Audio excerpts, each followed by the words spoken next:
Amoy pa lang, ulam na! Today magluluto tayo ng adobong manok na malambot, malasa at perfect sa kanin. May name is Nabakani, kaya naman, simulan na natin. Sa mainit nating kawali, maglalagay tayo ng half cup ng mantika. Pag medyo mainit na, igisa lang natin yung bay leaves or dahon ng laurel at pamintang buo hanggang sa maamoy mo yung aroma. Next, yung 2 bulbs ng bawang, hiniwa lang ng pino. Isutay lang din natin hanggang mag-golden brown.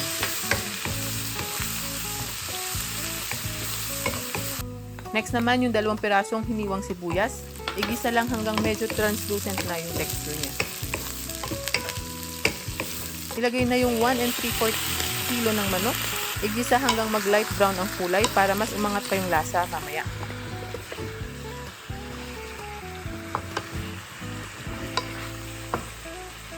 Kapag medyo seared na, maglagay tayo ng 3/4 cup ng toyo at konting black pepper powder. Haluin lang para manuot ang timpla.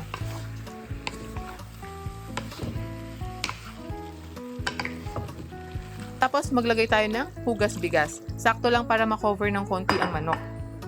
Palambutin hanggang mag-reduce ang sabaw. Kapag halos tuyo na, lagay tayo ng 1/3 cup ng suka at 1/4 cup naman ng asukal. Timplahan mo depende sa tamis na gusto mo. Huwag muna haluin ng suka. Pakuluan muna bago ihalo. Hintayin lang lumapot ang sauce at kumapit sa manok.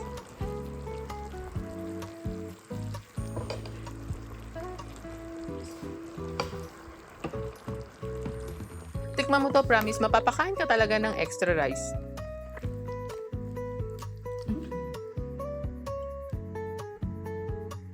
Kung nagustuhan mo tong recipe na to, watch this next video and like, share, follow, subscribe for more pampamilyang recipes.